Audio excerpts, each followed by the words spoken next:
Well, Grand National Day, what does it mean to William Hill, the Britain's biggest bookmakers? It probably means that this is the busiest day of the year, bar none. All around the country, our shops open early, our staff are on overtime processing the number of betting slips we take because it is a phenomenal day. Nothing comes close to it, not even Royal Ascot or even Cheltenham Festival combined. There'll be in the region of £250 million gambled on the Grand National around the whole of the UK, and we'll take our fair share of it. Our worst result this year, the one we really don't want, is that first winner for Ruby Walsh and Paul Nicholls with Big Fella Thanks. Placed in the race 12 months ago, he's looked all over a Grand National horse. Unfortunately, he was tipped up by part owner Harry Findlay at the Grand National weights, and then when he was confirmed as the amount of jockey Ruby Walsh, the money started to pour in once again.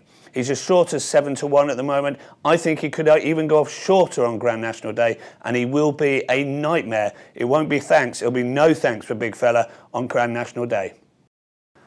The likely favourite on Grand National Day, well, almost certainly it's going to be Big Fella Thanks, but it would be interesting to see how much weight of confidence comes from Mon Mome in the days leading up to the race. Mon Mome, 100-1 shot in 2009, is likely to be a single-figure runner in 2010. Now, of course, Liam Treadwell, he takes the ride on Nozick this year, so it's Aidan Coleman, the stable jockey for Venetia Williams, which takes the ride now on Mon Mome. But he ran a terrific Grand National trial when placed third in the Gold Cup at Cheltenham, and I think a lot of punters will remember when they walk into a William Hill shop on Saturday morning, that name from 12 months ago. It might be a zero less on his price this year, but there's no doubt they'll still want to back him. Of course, the Grand National is always a race where people look for topical horses, don't they? Some people pick them by name, My Will, Ellerslie George. Some pick them for other reasons. I think that this year, one of the horses which William Hill will dread winning a national, winning his second national, is the Philip Hobbs-trained Dream Alliance. I think the tabloids will pick up on the story of this fellow once again. Of course, he was born on an allotment. Unbelievably so. His breeder had previously had a classic winner with pigeons, thought this could be easy, I'll try it with racehorses.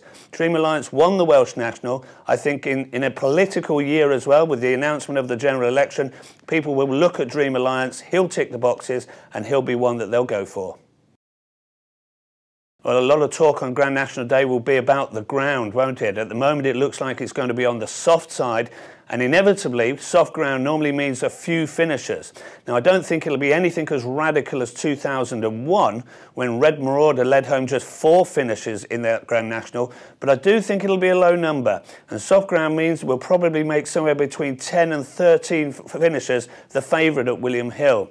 Of course, Red Marauder's year, 2 of those 4 finishers remounted. Now, under rules of racing, they wouldn't be allowed to do so. So we'd be only looking at the 1-2. Be great each way for a bookmaker.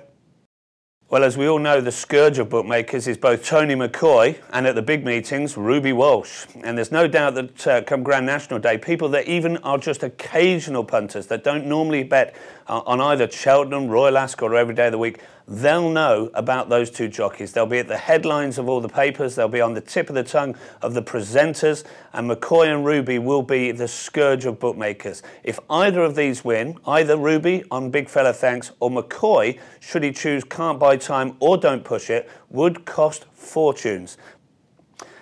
Well, of course, you probably want to know what I'm going to back in the Grand National. And that's a tricky one. I think it's a terrifically open handicap. I think the handicap of this year, by bringing so many of these in over 11 stone, is going to go against the trends. Mon Mome with 11 stone last year won. This year he's got 11 stone 7.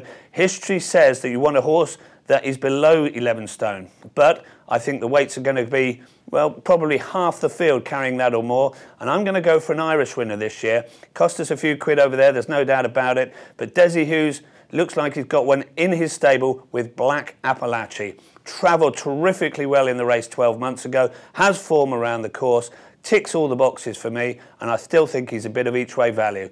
I'm a big Black Appalachie fan. Whatever you back in the Grand National, good luck.